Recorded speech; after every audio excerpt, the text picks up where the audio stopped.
because Via Rail is never on time, but I would never miss this for the world. And I'm so happy that we have these lovely participants whose bios I will be going through in a second. But first, I wanted to give a bit of a land acknowledgement because this is the first Fashion Art Toronto activity of the day, though it is the last day of Fashion Art Toronto. I can't believe how fast this has flown by. But I wanted to acknowledge that we are on the traditional territory of many nations, including the Mississaugas of the Credit, the Anishinaabe, the Chippewa, the Haudenosaunee, the Wendat peoples, and that Toronto is now home to many diverse First Nations, Inuit, and Métis peoples. And let me pull up the lovely bios of the esteemed panel that I have beside me, and I'm really excited to get a bit of a rundown. We've got some retail, we've got designers in different categories, and we're really hoping that what this panel can offer for any creatives in the room is a little bit of the pathway to get your amazing ideas that we're seeing on the runways here into a storefront so that we can all make money, because I think that everyone wants to make money. But we're also going to talk about the economy, and I did want this to be BIPOC because I do think that sometimes we have programs that are tailored to us that some of us have all used, and I really want people to understand how they can tap into that if that is an option. And if you are not a BIPOC person, then you just get to learn about the industry and maybe not the ways that we've tapped into some extra like grant funding and cash, but I think that this is accessible for everybody. So beside me, I've got Chelsee Petit. How are you? I'm great. How are you? Good. So you are the force. Yes, please, round of applause. So you are the force behind aaniin Retail. Oppa! But it's allowed to be whoever it is back there. So you were inspired by a moment in downtown Toronto and you launched aaniin, which is celebrating Indigenous cultures with a twist, Indigenous syllabics on apparel. You realized the need for deeper connections, and Chelsee has innovated with QR codes, sparking conversation beyond language barriers. aaniin is committed to empowering smaller Indigenous businesses, offering visibility and support. Chelsee's vision extends to reshaping the Indigenous economy through fashion. With events like Business Development Days, she paves the way for sustainable growth, and now aaniin is evolving into a department store space, uniting diverse Indigenous-owned products. And Chelsee's journey is not just retail, it's a cultural movement fostering dialogue and pride. We're so happy to have you here, and I'm excited to hear about the pop-up that you have coming up very, very soon, and I will be there on opening night. I'm very excited. Thank you. Next up, and I don't want to get your last name wrong, Emefa? Kaudey, perfect. You are the fashion engineer and founder of Israella Kobla. Very happy to have some recently in my wardrobe. I went on a mini shopping spree down in Kensington Market, and I encourage everyone to go visit, which is a Toronto-based clothing and accessories brand that is bringing more personality to the minimalist aesthetic. Having initially pursued a different career as a civil engineer, eventually her love of fashion became more compelling. By 2017, she left her corporate job to study at one of Canada's top fashion schools, George Brown College. In 2019, yes, you give it up for George Brown. In 2019, soon after graduating, Emefa launched Israella Kobla. The brand's pieces highlighted appreciation for architecture and timeless design. In 2022, she won the inaugural Hudson's Bay Fashion Fund. And in addition to their website, Israella Kobla pieces are available in select Hudson's Bay stores in Ontario. And most recently, you launched in 8 Nordstrom stores across the US and on Nordstrom.com, which is so thrilling. So congratulations. Thank you. And last but certainly not least, someone who I call my surrogate mother, Karen Ferguson is the dynamic owner of Toronto Designers Market, which is a leading retail hub located in the Holt-Renfrew Centre at 50 Bloor Street West, which is in the heart of Toronto's luxury fashion district and dedicated to showcasing local and emerging talent in Toronto's fashion scene. With a sharp eye for curation and a passion for supporting independent brands, Karen has transformed the Toronto Designers Market into a thriving platform for designers to launch, grow, and connect with their audiences. Known for her extensive knowledge in retail management and her commitment to fostering creativity, she is a sought-after speaker, I can confirm, on topics like brand development and retail readiness. Her deep industry experience and dedication to cultivating a community of innovative designers makes her an inspiring voice in Canada's fashion landscape. Give it up for Karen and all of our panelists. So Karen, I do want to start with you because you are the embodiment of retail in this panel today. And you started I know you from starting at Port Credit Emporium, but you have such a vast amount of knowledge and wisdom coming from so many different places. You're so culturally sound and you've been all around the world. So how did you even get to the Port Credit Emporium before Toronto Designers Market? Well, I started Port Credit Emporium when I moved back from France. I had I grew up here, moved to the Bahamas, then had an opportunity to move to France. And after returning, I started the Port Credit Emporium. But I knew I always wanted to start a retail space from when I was in my teens. So I had this little journal that was with me all the time, and I would always jot down ideas in the journal. Every time I saw something, a brand that I liked or a store space that I liked, I'd make little notes and have photos. So this journal was with me for years. And when I came back from France, I decided I wanted to do something different. My background is in corporate, in finance, and before that in government. So this was a big leap for me, but I ended up opening the Port Credit Emporium in Port Credit in Mississauga, which was a space dedicated to retail on the first floor, art with a gallery on the second floor, and then an event space on the third floor. And it focused on bringing local designers and artists into the space, but also with my background, I'd been involved also in fashion operations with a jewelry company. So I brought a lot of fashion brands from Europe into the store as well. So it was an eclectic mix of things that I liked that gave me joy, and it seemed to resonate with the community. Unfortunately, the space was turned into condos. So we had to leave that space. And at the same time, Monoxide, my daughter's brand, was was in the Toronto Designers Market, and I was the one dropping stuff off when she was busy, and got to know that space. So Toronto Designers Market was not originally my concept.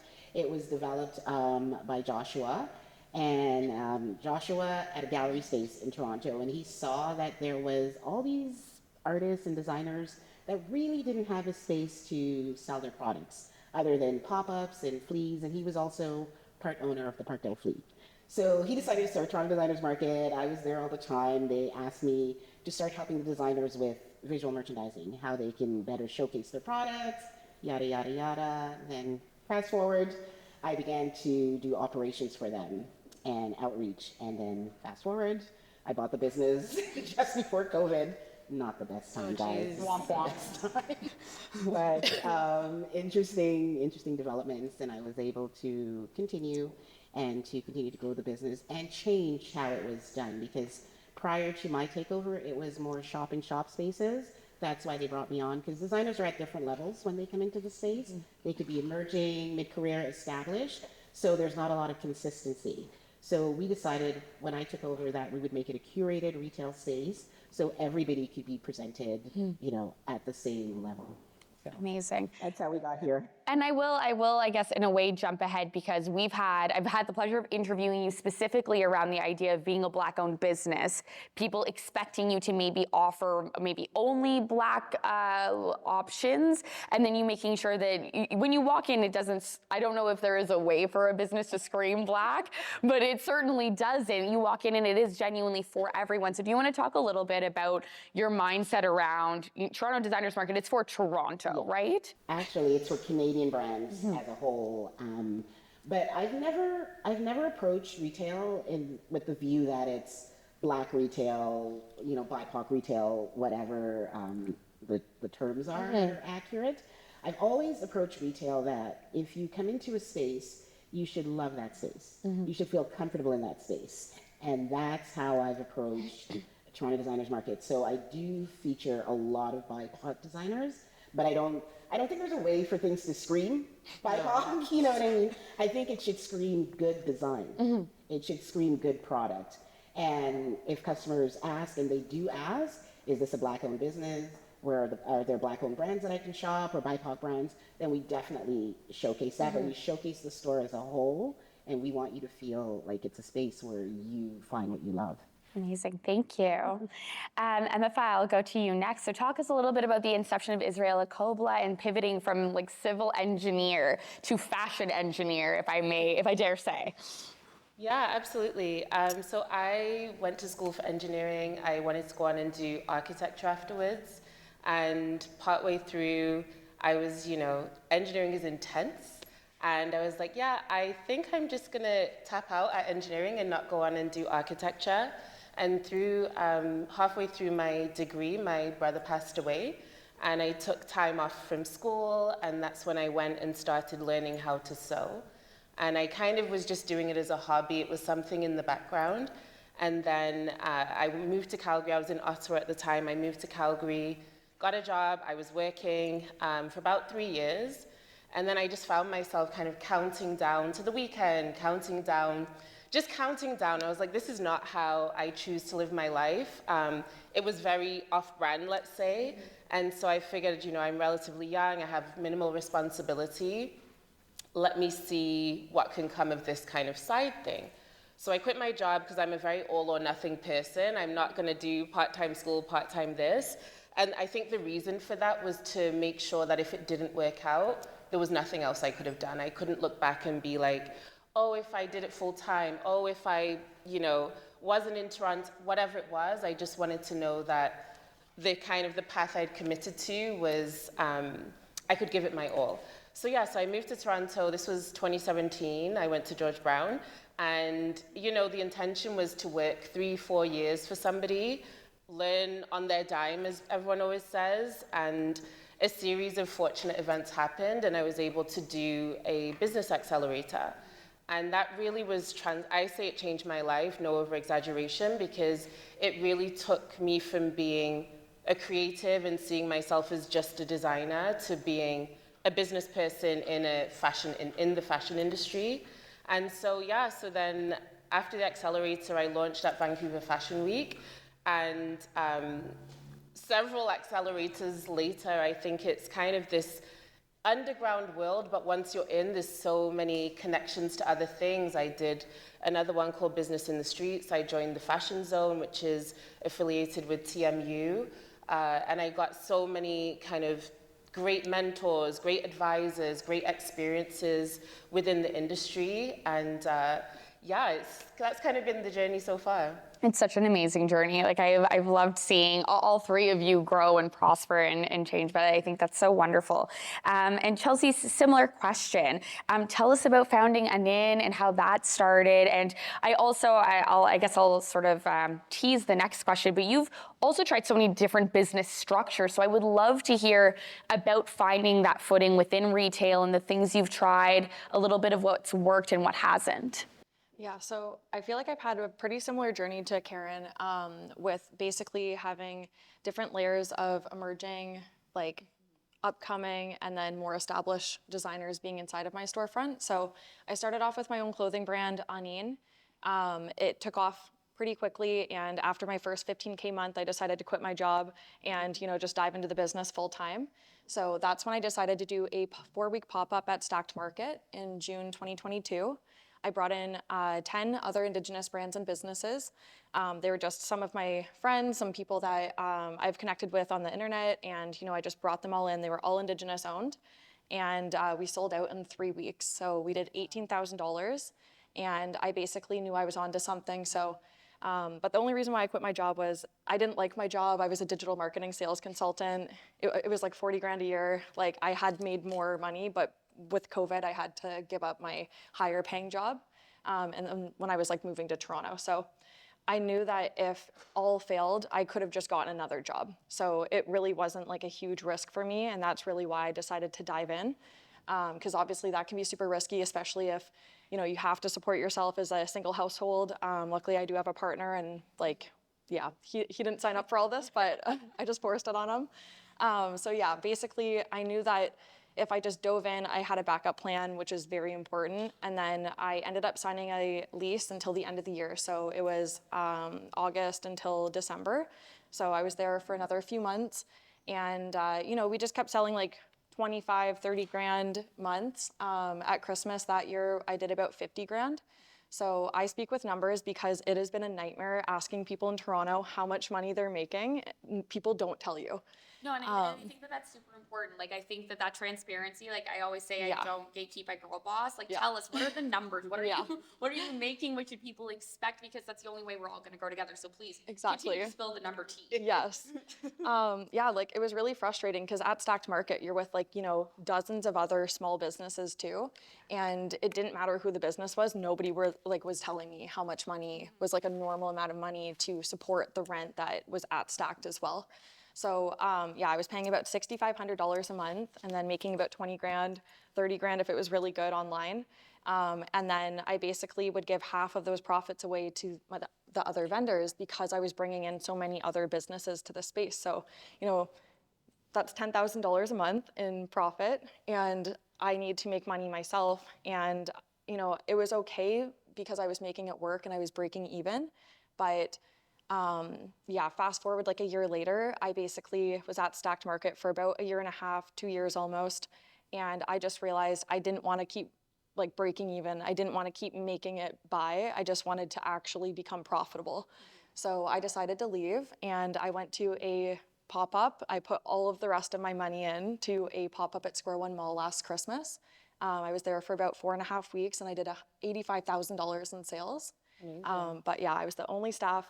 I was I was like, you know, just really bare bones. Yeah, I won't get too much into the other sacrifices that I had to make that last year, but that's kind of what led me into doing it this year. So this year there's so many different changes of the business. When I first started, it was all consignment. I felt really guilty taking other profits from other emerging Indigenous businesses, especially handcrafted pieces. So I was only charging them like 10% consignment fees at the beginning, which definitely wasn't significant enough to, you know, support a business in Toronto. So eventually I went to 25% and then I tried to do membership fees and it wouldn't work with all of the businesses. So I switched to wholesale after I won Bears Lair season 2. Congratulations. Thank you. I won $100,000. Yeah, we're going to get into it. It was a big deal, 100K. Yeah. Amazing. But yeah, really wasn't until that I realized how much money I was losing every single month until I had a significant injection that I was like, oh my God, if I keep spending the money the way that I'm spending it, this 100 grand is not even gonna help me whatsoever. Right, exactly. Thank you so much for the candor and being so honest. And I am curious because I asked Karen a similar question. How do you find, obviously, like I recognize and fully agree with how important it is to represent all of have all those brands in your store and represent your culture and indigeneity. Do you find, how does that help or harm your interaction with a customer base? Do you find it's become a bit easier because you're in a way sort of a niche, or have you found it even difficult? Because I know I've also talked at length with everyone on the panel about, the fears of cultural appropriation versus appreciation, and having people walk in and maybe they've seen a Leslie Hampton gown, but maybe because like aaniin has Indigenous syllabics on it, they're hesitant to buy your sweater versus like the dress. So how do you handle all of that? Yeah, it's a very common question. Like people, when they were first coming into the store, it was just after it wasn't just after, it was like, I started the business June 2021. That was around all of the residential school recoveries that were happening. And then a year later, I think after COVID started to subside a tiny bit, people were just really excited just to support small businesses. So at the beginning, I didn't really notice too many people kind of like being standoffish. It was more of like after all of that kind of subsided, people would then start to almost use it as an excuse to kind of be like, oh, well, I don't know if I can wear Indigenous clothing. And like even this suit today, it's a little bit more like, Indigenous, like in terms of like the medicine wheel colors, but it's like we're all in these colors here as the medicine wheel. So it is meant for all people to wear this design, and even inside it says Indigenous designed, made for all. So this is like a designer, her name's Bethany Yellowtail, she's based in the States, and we're gonna be having like this suit set at the pop-up in 2 weeks, so. I might have to get one. When you walked in, I was like, oh no, I want that. I really like it. And I love a suit, obviously. But thank you. I think that I would say that all of us like the same mantra of, I don't really believe in appropriation as long as you're educated, understand the cultural significance of what you're wearing. I think that everyone should participate as wholly as they can. I do think that it has to be like ownership is like the biggest thing is like I love seeing all these collaborations with like, you know, these smaller designers and like all these big companies and stuff like that. Like that, it's cool to see, but at the same time, it can get taken like in a very awful direction really quickly. Yes, I've seen that in recent seasons of different fashion weeks that have gone very sideways. Yeah, the tokenism of it all is just very abrupt and in your face, and then we're like, what are you doing? Please don't do that. Thank you. Emefa, I'm curious about winning the Hudson's Bay Fashion Fund and being at the Canadian Arts and Fashion Awards. I think, were you new gen? That year you had just won the award through CAFA. Yeah, it was the fashion fund through Cafe. Amazing. So tell us a little bit about what that process was like and how that helped, and I guess like the opportunity of being at Hudson's Bay. Yeah, so we were actually in Hudson's Bay before the fashion fund, but I think the biggest help has been scaling the business to be ready to export, and you know, the access to the advisors, and especially the previous president who's moved on now, but having the ability to kind of be really open about where things are, where you want to go, you know, even access to photo studios, access to really high up people in the company that you can, you know, in exporting, the coding of everything, there was so many things that I was unaware of before kind of really attacking the States that I was able to speak to these advisors at Hudson's Bay that are so established. They obviously do this for their living, putting together a really full-bodied 50-page export plan as well. It was really, really helpful. And you know, the funding as well was, we all know that we need so much money. And in the beginning, you feel, you know, I remember at one point I was like, is my business just running on grants? But, you know, there's so much startup costs that you don't realize. And even launching with these retailers, you need to have money to integrate into their systems. So, you know, they have their own internal coding system. They have their own internal color system. And all of these things that you're like, I want to be in Nordstrom, I want to be in Selfridges, I want to be in all of these places, which is amazing, but it comes with a lot of responsibility as well. So having the kind of the ability to bounce ideas, get advice, and to navigate through that, I think was really, really beneficial. Amazing, thank you. Karen, I want to ask for any designers or creatives in the room, just like point blank, what are you looking for in a retail space when you're trying to put something in a store? What are you hoping is going to attract the customer? And for any creatives, I guess, what would be the easiest way to be retail ready? If they wanted to be in Toronto Designers Market tomorrow, what would you recommend they do to catch your eye? Bit of a tough question. And I ask tough questions. Yes, you do. The reason that it's a tough question is because designers are all at different levels. Right. And that's part of the problem, right? Like, a new and emerging designer is not at the same level as an established designer with regards to knowledge, even just the knowledge of tagging your product. Like, what kind of hang tags should you have on your product? What kind of labels should you have of your clothing in the back of your product? Your care instructions. A lot of designers come in that are new designers, they don't have that ready. You have to think of it's not just designing your product, and you could be an amazing designer, but your product will not sell because it's actually not ready for retail. Right. Right? So you have to think about the product, the presentation, and the pricing. Pricing is extremely, extremely important. And I went to another talk where they did talk about this really in depth, because a lot of times designers, when they start, they're selling B2C, right? And that's one type of pricing. If you now want to sell B2B to me, or to bring your things into the store, you have to consider additional overhead that's now attached to your product. Again, even the cost of tagging. So these are all things that you might have to now raise your price. But how do you do that? Because you started at this price that your customers are used to. So it's a lot that has to be thought about. It's not just, hey, Karen, I make this, can you put it in your store? Which is a lot of what happens. And when I sit down and talk about that and explain why they're not ready, I know it's hard for some people, but you're not ready. Yeah, fair enough. And I mean, in terms of the overhead too, it's like, well, because you're going to need a cut, and then they have to make sure everything's ready to get in, and then they still need to make profit off of what they're giving you, and then the base cost of all of the textiles, materials used to make the product, the bulk, like, it's a lot. This is why I don't do it. I talk about it. I'm not in your game. That I think a lot of designers do not consider, and this is for all the designers in the room, that you must consider, what are you paying yourself? Yes. Everyone needs to eat. That's why we're here. That's why I wanted to have this talk. Like, everyone needs to eat. Yeah. Of the textiles, materials used to make the product, the bulk, like, it's a lot. This is why I don't do it. I talk about it. I'm not in your One game. thing that I think a lot of designers do not consider, and this is for all the designers in the room, that you must consider, what are you paying yourself? Yes.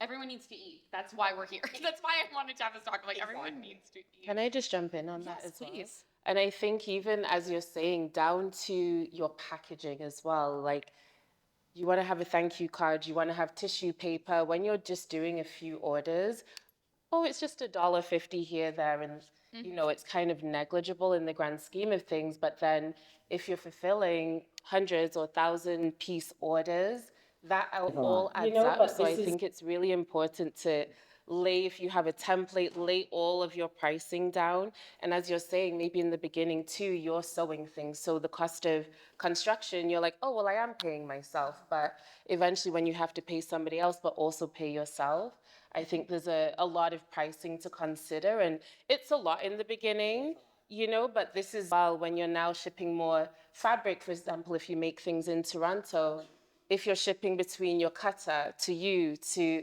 somebody else, all of those things add up. And you really don't realize it in the beginning, but it's, I think with every kind of order or every collection, it's iterating and improving your pricing, and you're not going to get it right in the beginning, but at least just having that data, analyzing your invoices, your receipts, and seeing if there's a kind of flat rate or an average rate that you can add to the pricing of your fabric from this particular supplier, for example. I think those are things to keep in the back of your mind and work towards. Thank you. And I was going to ask you the next question as well, Emefa, because I'm curious. I think the first time we ever met happened to be during New York Fashion Week in partnership with Folklore, where you were at a pop-up showcasing your designs, and you have been able to sell in Nordstrom in the States. So for anyone who's looking to do some of the exporting that you mentioned and cross into international borders, what are some key things that they need to be ready for that jump in comparison to obviously just like the Canadian retail landscape? Yeah, I would say I got the nastiest surprise, would be March this year, realizing I was like, all of our stuff is made in Canada, we're good, you know, duty free, let's go, this is amazing. Only to get to the actual things were now ready to go. They were in Buffalo, in Niagara, ready to go to Buffalo. And I got hit with the most ridiculous kind of duties fee. And so I say that to say, if you do want to export to the States, export to the UK, wherever, speak to a customs broker, yes, thank you.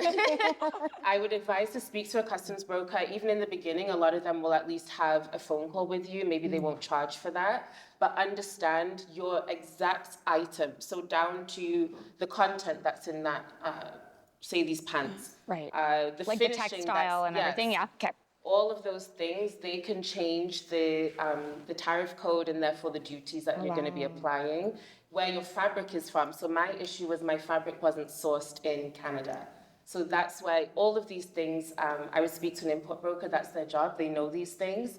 I would also say to really understand how customers shop in your target country or region. So like with Americans, I find that they really don't care about who has been wearing this, like, does it have a stamp of approval? There's a very visceral connection to the pieces. So whereas Canada, there's maybe more of a hesitation, so maybe there's more marketing, more influencer partnerships, more other things that you need to do before people will kind of embrace your brand as readily. So understanding the differences between the customer bases as well, and timelines as well. Be really realistic with what you can actually produce. So if somebody, say a Nordstrom, has placed an order, you've got your shipping window, a 2-week shipping window, sometimes shorter.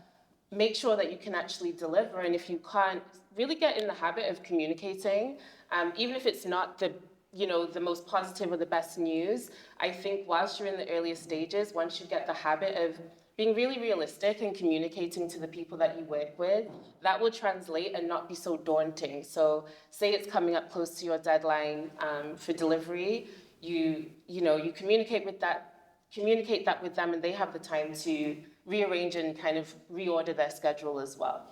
Amazing. I feel like you want to say something, but before you do that, I see that there are people standing in the back. There are more chairs over there if you want to go and grab and have a seat, because we also have the George Sully keynote coming up after this. So there is still another 50 minutes of conversation coming up. So please, everybody, get comfortable. I don't mind making a little noise. I'd rather everyone stayed for this important conversation. Karen, what's up? What you thinking?